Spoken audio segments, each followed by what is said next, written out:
தமிழக வாக்காளர் பட்டியலில் 60 லட்சம் 70 லட்சம் வடமாநில மக்கள் சேரப்போகிறார்கள். தமிழகத்துடைய அரசியலே மாறப்போகிறது அப்படின்னு சொல்லி ஒரு நியூஸ் கார்டு. அந்த செய்தி வெளியானதுக்கு அப்புறமா தொடர்ச்சியாக நிறைய அரசியல் கட்சிகள் அதை அப்படியே பிக்கப் பண்ண ஆரம்பிக்கிறாங்க. இங்கே இருக்கக்கூடிய அந்த லெஃப்டிஸ்ட் மீடியா அதை அப்படியே அவங்க பிக்கப் பண்ண ஆரம்பிக்கிறாங்க. ஐயோ, தமிழக அரசியல் இனிமேல் தமிழர்கள் கையிலேயே இருக்காது, தமிழர்களை இனிமேல் வடமாநிலம் தான் ஆளப்போகுது, இங்கே இருக்கக்கூடிய அந்த வடமாநில மக்களுக்கு வாக்குரிமை கொடுத்தால் அவங்க யாருக்கு ஓட்டு போடுவாங்க? பிஜேபிக்கு தான் ஓட்டு போடுவாங்க. அப்போ பிஜேபி இங்கே வளரும். பிஜேபி இங்கே வளருவதற்காகவே இந்த வடமாநில மக்களை தமிழ்நாட்டுக்கு அவங்க ஏற்றுமதி பண்ணிக்கிட்டு இருக்காங்க. இங்கே கொண்டு அவங்கள பிளான் பண்ணுறாங்க.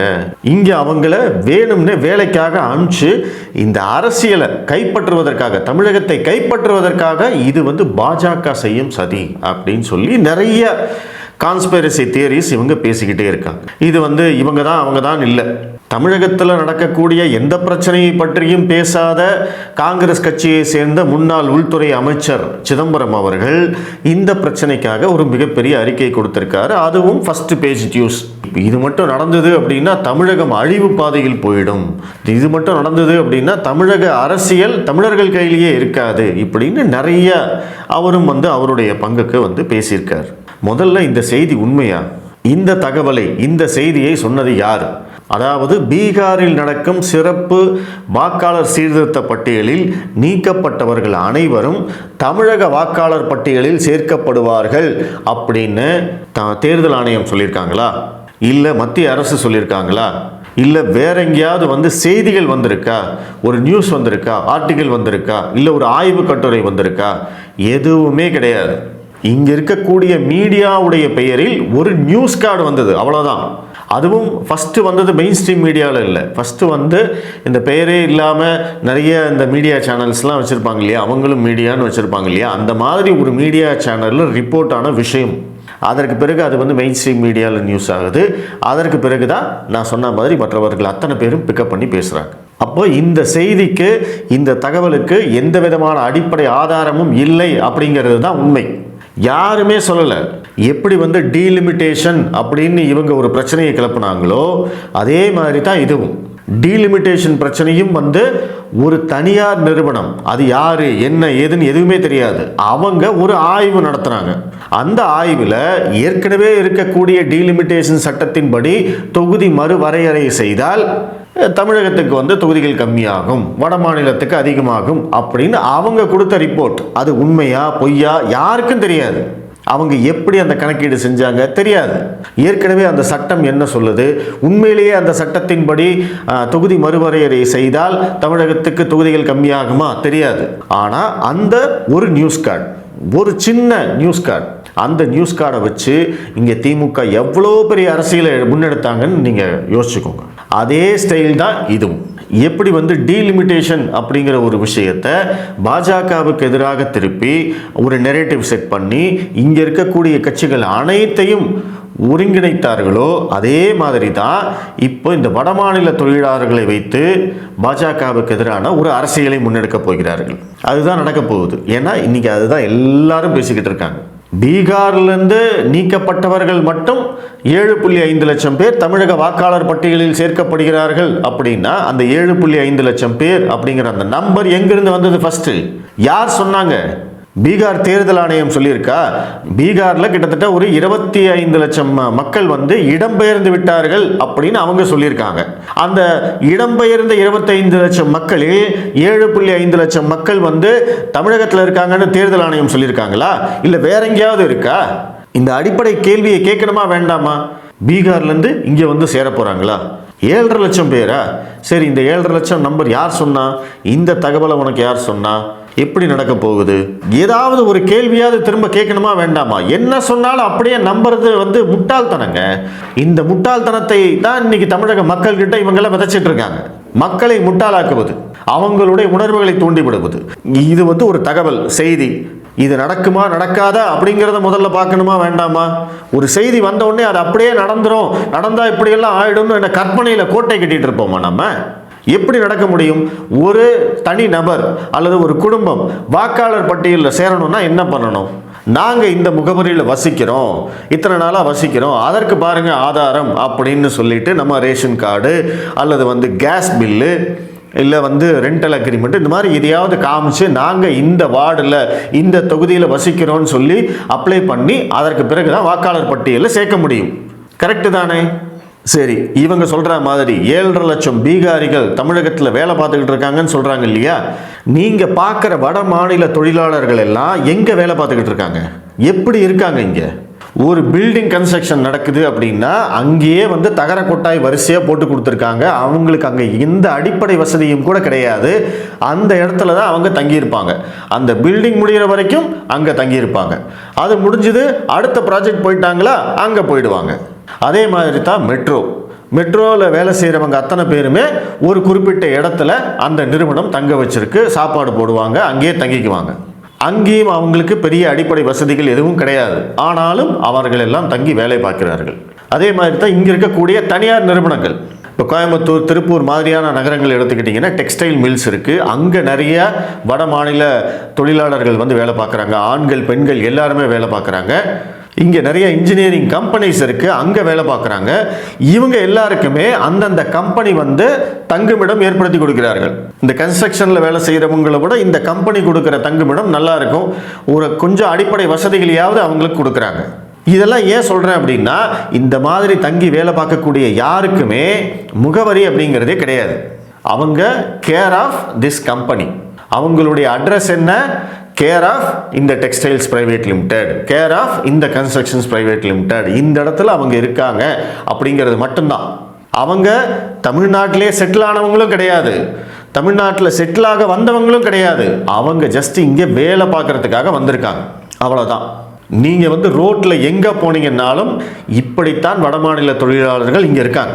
இதில் குடும்பத்தோடு செட்டில் ஆனவங்க ஒரு வாடகை வீடு எடுத்து அங்கே தனியாக சமைச்சு சாப்பிட்டு இந்த மாதிரி குடும்பத்தோடு செட்டில் ஆனவங்கெல்லாம் பார்த்தீங்கன்னா ரொம்ப ரொம்ப குறைவு. இவங்க சொல்கிற அந்த 60 லட்சம் பேரில் ஒரு 5% தான் இங்கே செட்டில் ஆகிருப்பாங்க. மீதி அத்தனை பேருமே எங்கிருந்தோ இங்கே வயிற்று பழப்புக்காக அவங்களுடைய குடும்பத்தை விட்டு இங்கே வேலை பார்க்குறவங்க. அவங்க இங்கே வாக்காளர்ல பட்டியலில் சேர போகிறாங்களா? அவங்கள எப்படி சேர்க்க முடியும்? ஃபஸ்ட்டு அவங்களுக்கு முகவரியே கிடையாது. அவங்க அந்தந்த நிறுவனம் கொடுத்த இடத்துல வாழ்ந்துட்டு இருக்காங்க. அவங்க எப்படி இங்கே சேருவாங்க? அடிப்படையான கேள்வி, சிம்பிள் லாஜிக் கேள்வி. நம்ம அதை கேட்க மறுக்கிறதுனால எப்பேற்பட்ட பொய்யை நம்ம தலையில் கட்டுறாங்கன்னு தயவு செய்து யோசிச்சு பாருங்க. நடக்கிறதுக்கு சாத்தியமே இல்லாத ஒரு விஷயம். வாக்காளர் பட்டியல், பீகாரில் நீக்கப்பட்ட வாக்காளர்கள் அத்தனை பேரும் தமிழ்நாட்டில் தான் வசிக்கிறார்கள் அப்படின்னு எதை வச்சு முடிவுக்கு வந்தீங்க? தமிழ்நாடு கவர்மெண்ட்டுக்கிட்டே அப்படி ஒரு டேட்டா கிடையாதுங்க. இங்கே எல்லாரும் சீமானெலாம் கேட்டுக்கிட்டு இருக்காங்க, தமிழ்நாட்டில் எத்தனை வட மாநில தொழிலாளர்கள் இருக்காங்க சொல்லுங்க. டேட்டா கிடையாது. இங்கே அங்கீகரிக்கப்பட்ட சில தொழில்கள் இருக்கும் இல்லையா, அந்த தொழில்களில் இங்கே வடமாநில தொழிலாளர்கள் எத்தனை பேர் வேலை பார்க்குறாங்கன்னு அரசாங்கத்துக்கிட்ட இருக்குது. அவங்க சொல்கிற கணக்கு வெறும் 25 லட்சம். கவர்மெண்ட் டேட்டா அவ்வளோதான். 25 லட்சம் பேர் தான் இங்கே வடமாநில தொழிலாளர்கள் இங்கே இருக்காங்கன்னு சொல்கிறாங்க. ஆனால் அது உண்மையா? நம்மளுக்கே தெரியும்.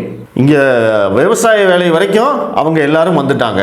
விவசாய வேலை அப்படிங்கிறது இங்கே முறைப்படுத்தப்பட்ட தொழிலா, பதிவு செய்யப்பட்ட தொழிலா? கிடையவே கிடையாது. அப்போது அந்த மாதிரி முறைப்படுத்தப்படாத, பதிவு செய்யப்படாத இடங்களில் வேலை செய்யும் வட மாநில தொழிலாளர்களுடைய கணக்கு தமிழக அரசாங்கத்துக்கிட்டே கிடையாது. அப்புறம் எங்கிருந்து தேர்தல் ஆணையத்துக்கிட்ட இருக்கும்? அப்புறம் எங்கிருந்து இந்த மீடியாக்கள்லாம் இப்படி பேசிக்கிட்டு இருக்காங்க? கணக்கே இல்லாத ஒரு விஷயம். இவங்க எல்லாருமே குடும்பத்தை விட்டுட்டு இவங்க இங்கே வேலை செஞ்சு பிழைக்கிறதுக்காக வந்திருக்காங்க. வேலை செய்வாங்க, காசு சம்பாதிப்பாங்க, அந்த பணத்தை அவங்களுக்கு அனுப்புவாங்க. ஒரு 3 மாதம் 6 மாதத்துக்கு ஒரு தடவை வீட்டுக்கு போயிட்டு வருவாங்க, அவ்வளவுதான். இதே மாதிரி எத்தனையோ தமிழர்கள் வெளி மாநிலங்களில் இருக்காங்க, வெளிநாடுகளில் இருக்காங்க. இங்கிருந்து எத்தனை பேர் அரபு நாடுகளில் போய் வேலை பார்க்குறாங்க? இங்கிருந்து எத்தனை லட்சம் மக்கள் மகாராஷ்டிராவில் இருக்காங்க? இங்கிருந்து எத்தனை லட்சம் மக்கள் கர்நாடகாவில் இருக்காங்க? இவங்க என்ன சொல்றாங்க? வட மாநில மக்கள், இங்க இருக்கக்கூடிய வட மாநில மக்களுக்கு ஓட்டு போடவே அனுமதிக்க கூடாது, நீ எல்லாம் கிளம்பு. இது அப்பட்டமான இனவெறி, அப்பட்டமான வட மாநில வெறுப்பு. அந்த பிரச்சாரத்தை தான் உங்களுக்குள்ள திணிக்கிறதுக்காக பார்க்குறாங்க. அதுதான் உண்மை. இன்னைக்கு சொல்லி வச்ச மாதிரி ஒட்டுமொத்த இந்த இடதுசாரி கூட்டமும் இந்த பிரச்சனையை கையில் எடுத்திருக்காங்க அப்படின்னா அவங்களுக்கு இந்த வடமாநில எதிர்ப்பை ஏதோ ஒரு விதத்தில் செய்தே ஆக வேண்டும். அந்த வடமாநில எதிர்ப்பு, இந்தி மொழி எதிர்ப்பு, அடுத்தது அது அப்படியே அங்கே போய் பாஜக எதிர்ப்பாக போய் நிற்கும். அதை ஒரு கட்டத்தில் அவங்க இந்திய எதிர்ப்பாக கன்வெர்ட் பண்ணுவாங்க. உங்களுக்குள்ளேயும் அந்த இந்திய எதிர்ப்பை விதைப்பார்கள். இந்தியா அப்படின்னா உங்களுக்கு பிடிக்கக்கூடாது, நாங்கள் வேற, இந்தியா வேற அப்படின்னு நீங்கள் சொல்லணும். அதற்கான எல்லா முயற்சிகளும் இவங்க தொடர்ச்சியாக செஞ்சுக்கிட்டே இருக்காங்க. திமுக இந்த ஈகோ சிஸ்டம் செஞ்சுக்கிட்டே இருக்கு. அதனுடைய ஒரு வெளிப்பாடு தான் இந்த பிரச்சனை. இவங்க சொல்றதுல சாத்தியமே கிடையாது, அப்படி சேர்க்கவே முடியாது, அதற்கு எந்த டேட்டாவும் இல்லை. இவங்க சொல்லக்கூடியதுக்கு முதல்ல ஆதாரமே கிடையாது. முதல்ல ஆதாரம் கேளுங்க, எப்படி சேர்க்க முடியும்னு சொல்லுங்க. ஆனால் அவங்க அதை எதையுமே சொல்ல மாட்டாங்க. அவங்க செய்யறது எல்லாமே ஒன்றே ஒன்று தான், உங்களுடைய உணர்வுகளை தூண்டுவது. அவங்க மட்டும் இங்கே வந்துட்டா என்ன ஆகும் தெரியுமா? 10% மக்கள் நம்மளை மொத்த ஓட்டு போடுறதுல 10% 60 லட்சம் பேர். அந்த 60 லட்சம் பேரும் பாஜகவுக்கு ஓட்டு போட்டாங்கன்னா அவங்க தான் இங்கே ஆட்சிக்கு வருவாங்க. அப்போ அந்த 10% மக்களுக்காக இங்க இருக்கக்கூடிய எல்லா அரசியல் கட்சிகளும் வேலை பார்க்க ஆரம்பிப்பாங்க. அப்போ தமிழர்களுக்கான முக்கியத்துவம் குறைஞ்சு போயிடும். தமிழர்களுடைய அரசியல் தமிழர்கள் கையிலேயே இருக்காது. நம்மளும் பீகார் மாதிரி, உத்தரப்பிரதேசம் மாதிரி பின்தங்கிடுவோம். இப்படி எல்லாம் தான், அதாவது விளைவுகள் என்னவெல்லாம் நடக்கும்னு கட்டுக்கதையாக சொல்லி உங்களை ஏமாத்துறதுக்கு முயற்சி பண்ணுவாங்க. இது எல்லாம் கேட்குற சாதாரண மனிதன் என்ன நினைப்பான்? அட பாவிகளா, இங்கே வேலைக்கு பொழப்புக்காக வந்துட்டு எங்கள் நாட்டையே கூறு போடுறீங்களா, எங்களுடைய மண்ணையே நீங்கள் கைப்பற்ற நினைக்கிறீங்களா அப்படின்னு உங்களுக்கு முதல்ல கோபம் வரும். அதுதான் அவங்களுக்கு வேணும். உங்களுக்கு அடுத்தது வெறுப்பு வரும். உங்களை சுற்றி இருக்கிற அந்த வடமாநில தொழிலாளர்களை பார்த்தாலே உங்களுக்கு கோபம் வரும், வெறுப்பு வரும். அதுதான் அவங்களுக்கு வேணும். நாளைக்கு ஒரு சின்ன பொறி இவங்க எல்லாத்தையும் அடித்து துரத்தணும்னு சொல்லுவோம், நம்மளே சொல்லுவோம். எதற்காக? இவங்க இன்னைக்கு கட்டமைக்கிற இந்த பிரச்சாரம் கொஞ்சம் கொஞ்சமாக உங்களுடைய மனசில் அந்த விஷத்தை விதைக்கிறதுக்கான வேலையை தான் இன்னைக்கு பார்த்துக்கிட்டே இருக்காங்க. அவங்க திரும்ப அந்த விளைவுகளை தான் சொல்லிக்கிட்டே இருப்பாங்க. இது நடந்தா அப்படி நடந்துரும், இப்படி நடந்துரும், இது நடந்துரும், அது நடந்துரும், எல்லாம் சரி. இது எப்படி நடக்கும்? முதல்ல அதை சொல்லு. 7.5 லட்சம் பேர் பீகாரிகளை இங்கே சேர்ப்பாங்கன்னு சொல்றியே, அது எப்படின்னு சொல்லு. இந்த டேட்டா எப்படி வந்ததுன்னு சொல்லு. 7.5 லட்சம் அப்படிங்கிற நம்பர் உனக்கு எப்படி வந்ததுன்னு சொல்லு. சரி, அந்த 7.5 லட்சம் பேரும் இங்கே இருக்கிறாங்களேன்னே வச்சுக்குவோம். ஆனால் அவங்களை எப்படி வாக்காளர் பட்டியலில் சேர்ப்பாங்கன்னு சொல்லு. இங்கே மாநில தேர்தல் ஆணையம்னு ஒன்று இருக்கு. மாநில தேர்தல் ஆணையர்னு ஒருத்தர் இருக்காரு. இங்கே இருக்கக்கூடிய தமிழக அதிகாரிகள் தான் இந்த வாக்காளர் பட்டியல் வேலையெல்லாம் செய்வாங்க. அதுவும் உடனடியாக அப்படியே எல்லாத்தையும் சேர்க்கிறது அப்படிங்கிற அர்த்தம் கிடையாது. முதல்ல அதற்கான முகாம் நடத்தணும், அதற்காக டாக்குமெண்ட் அவங்கெல்லாம் அப்ளை பண்ணணும். அதையெல்லாம் சேர்த்ததுக்கு அப்புறமா வரைவு பட்டியல் அப்படின்னு ஒன்று ரிலீஸ் பண்ணணும். அந்த வரைவு பட்டியலை பார்த்துட்டு பொதுமக்களாகட்டும் இல்லை அரசியல் கட்சிகளாகட்டும் அவங்க எல்லாரும் பார்த்து அதை அப்ரூவல் பண்ணணும். அதற்கு ஆட்சேபனை இருந்தால் அதையெல்லாம் தெரிவிக்கணும். இன்னைக்கு பீகாரில் அதுதான் நடந்துகிட்டு இருக்கு. ஆகஸ்ட் 1ஆம் தேதியிலேருந்து செப்டம்பர் 1ஆம் தேதி வரைக்கும் இப்போ வரைவு பட்டியல் வெளியிட்டிருக்காங்க. வெளியிட்டதுக்கு அப்புறமா இந்த 30 நாட்களும் மற்றவர்கள் அத்தனை பேருமே ஆட்சேபனைகள் தெரிவிக்கலாம். மக்களுடைய பார்வைக்காக இதை கொடுத்துருக்காங்க. இந்த ஏற்கனவே இருக்கக்கூடிய வரைவு பட்டியலிலிருந்து நிறைய பேரை நீக்கிறதுக்கோ இல்லை நிறைய பேரை சேர்க்கறதுக்கோ இன்னும் வாய்ப்பு இருக்கு. அதற்கு பிறகுதான் இறுதி வாக்காளர் பட்டியல் வெளியில் வரும்.